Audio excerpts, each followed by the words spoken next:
எல்லாருக்குமே எல்லா கிரகமுமே ஒரே நிலையில இருக்காது. ஆத்ம பலம், ஆத்ம கிரகம் அப்படின்னு சொல்லுவோம். ஒரு 25 டிகிரி 26 டிகிரி அந்த மாதிரி போயிருந்ததுன்னா அந்த ராசியில அந்த கிரகத்துக்கு ரொம்ப பவர் ஜாஸ்தி. நவரத்னங்கள் அணிவது 19 ரூபா ஒரு ஜெனரல் டானிக்.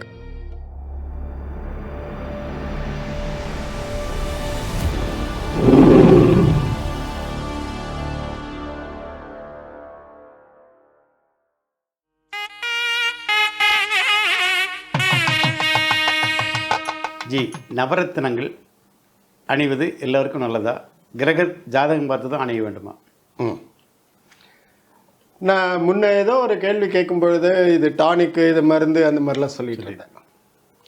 அதே மாதிரி தான் இப்போ ஒரு மனிதனோட ஜாதகத்தை எழுதும்போது இது கொஞ்சம் விரிவான பதில் தான், பொறுத்துக்குங்க. சரி நேயர்களே, நீங்களும் பொறுத்து கேளுங்க. இது வந்து எல்லாமே ஒரு நாலேஜ் தான், வேற ஒன்றும் இல்லை. ரொம்ப காம்ப்ளிகேட்டட் மேட்டர்லாம் ஒன்றுமே இல்லை.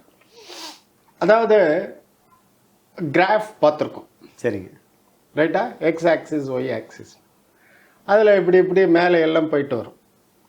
நம்ம ஜாதகத்தில் இருக்கக்கூடியது 9 கிரகங்கள். எல்லாருக்குமே எல்லா கிரகமுமே ஒரே நிலையில் இருக்காது. ஆமாம், ஒரே பவரில் இருக்காது. ஸோ ஒரு கிரகமும் ஒரு ராசி கட்டத்தில் அமர்ந்திருக்கும் பொழுது ஆத்ம பலம், ஆத்ம கிரகம் அப்படின்னு சொல்லுவோம். அப்படின்னா என்ன? ஒரு ராசிக்கு ஒரு கட்டத்துக்கு 30 பாகை, 30 டிகிரி. அந்த 30 டிகிரியில் ஜஸ்ட்டு ஒரு 2 டிகிரி 3 டிகிரி தான் ஒரு கிரகம் வந்து ஒரு ராசிக்குள்ளே வந்திருக்குன்னா அந்த ராசியில் அந்த கிரகத்துக்கு ஒன்றும் பவர் கிடையாது, பலன் இல்லை. பலன் இருக்கும் ஜி, பவர் பவர். அந்த பலன் இருக்கும், ஆனால் சும்மா அப்படி ஒரு நாம்கே வாஸ்தை தான் இருக்கும் அதோட பவர். இதே ஒரு 25 டிகிரி 26 டிகிரி அந்த மாதிரி போயிருந்ததுன்னா அந்த ராசியில் அந்த கிரகத்துக்கு ரொம்ப பவர் ஜாஸ்தி. அவர் தான் சீனியர், அவர் தான் அனுபவஸ்தர், அவர் சொல்கிறது தான் மற்ற கிரகங்கள்லாம் கேட்கணும். அந்த லக்னத்திற்கு எத்தனாவது வீட்டில் இருக்காரோ அந்த பாவத்தை அவர் நல்லா பலப்படுத்துவார். லக்னத்திலிருந்து அவருடைய பாவத்தை. ஆமாம், இப்போ லக்னத்துல இருந்து 5வது புத்திரஸ்தானம், பூர்வ ஜென்ம புண்ணியஸ்தானம். அந்த 5வது வீட்டில் ஒரு கிரகம் வந்து 27 டிகிரியில் நிற்கிது அப்படின்னா, ஆமாம், அதுவே லக்னாதிபதியாக இருந்து 5வது வீட்டில் நின்னா இன்னும் பயங்கர பலன். அதுவும் ஒரு ஆண் கிரகமானு இருந்து லக்னாதிபதி, இப்போ சப்போஸ் சிம்ம லக்னமே எடுத்துக்கலாம். அந்த சிம்ம லக்னத்தோட லக்னா அதிபதி சூரியன்.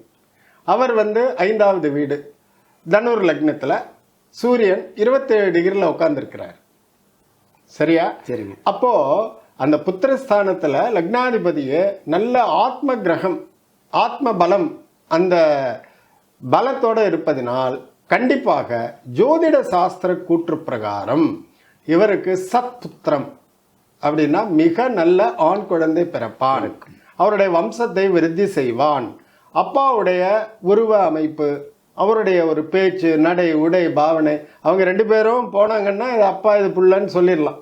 அந்த மாதிரி இருக்கும், அந்த மாதிரி இருக்கும். ஓகே, எதுக்கு நான் டைவர்ட் ஆகி இப்படி வந்தேன் அப்படின்னா யோசிக்கிறேன். அதான் இப்போ 9 கிரகங்களுமே ஒரே பவரில் இருக்காதுன்னு ஆரம்பித்து அதுக்கப்புறமா இதுக்கு வந்துட்டேன்.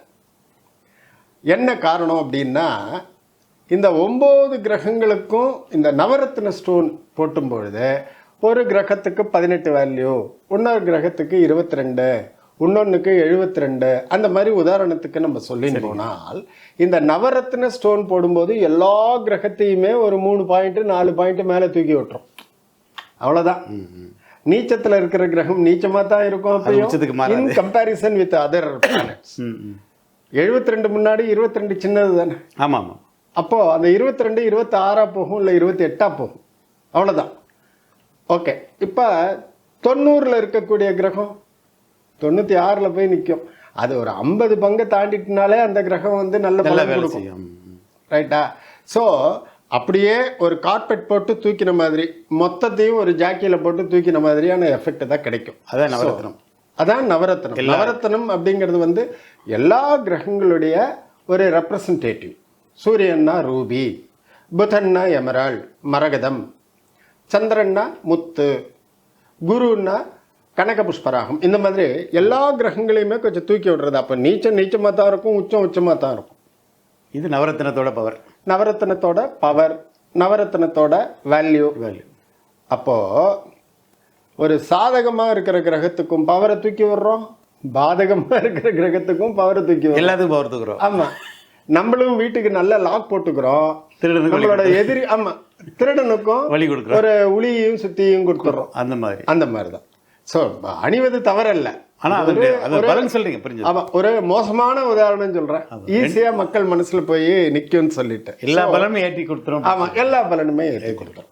நவரத்னங்கள் அணிவது பொதுவா ஒரு ஜென்ரல் டானிக். அதுல அயன் இருக்கும், புரோட்டீன் இருக்கும், விட்டமின் இருக்கும், ஹீமோகுளோபின் இருக்கும், எல்லாமே இருக்கும்.